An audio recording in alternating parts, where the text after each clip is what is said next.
There's something I noticed in this week's parsha in Devarim, where, as you see, this is a picture of the Jordan River crossing.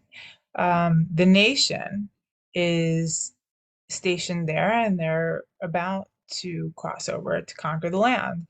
And Moshe starts giving them a speech and recounting many events that happened when they were in the desert traveling for 40 years.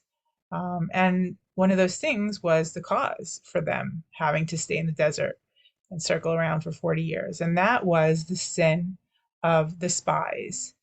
And he tells them that everybody had perished, all your parents, and because due to this sin, they did not enter in the land, except for Kalev ben Yefuna, who believed in God with a full heart. He believed in the mission. He knew they can do it. And he even tried to convince the people to no avail.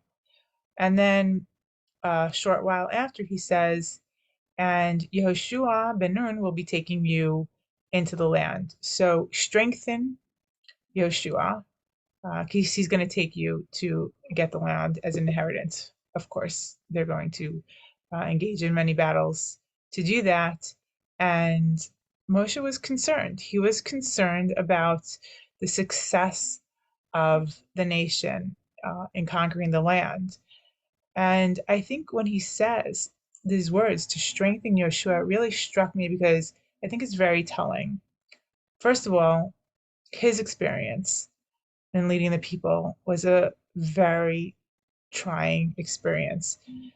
He was rebelled against, the obvious one is Korach rebelled against Moshe and Aaron, and many times the people, they had lack of faith, they didn't believe in the mission, they wanted to go back, and they kept trying Moshe. They were difficult, and it was really hard for him.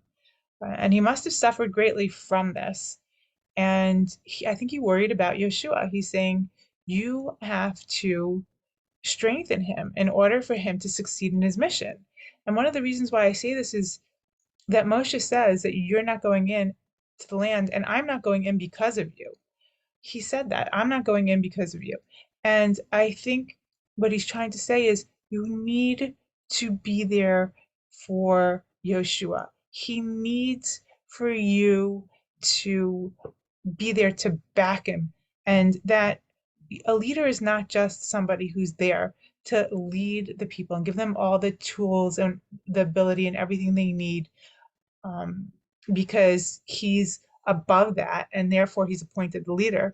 No, a leader is appointed a leader because they need a leader and he's good for the position. But the leader needs to have that backing. He needs to have that to be strengthened from the people, also to know that the people believe in him and that they're there and that the relationship goes both ways of support.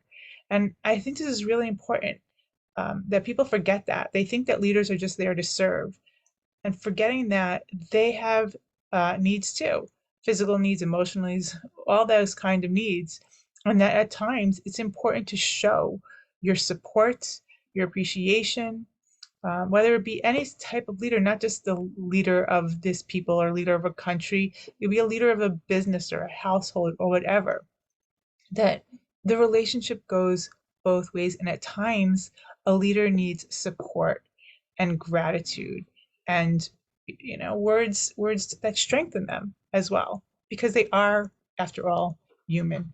Anyway, I think that's what will make a success of a nation is the leader strongly supporting and believing in the people, and the people strongly supporting and believing in the leader, and them being there for each other. Not to say that you can't critique and you can't, say that something's wrong or how to fix it, but to do it in a constructive way that shows you support them and you want their success is your success, and it's intricately connected, and that you both need each other. So, you're only doing it with that in mind as everybody as a whole.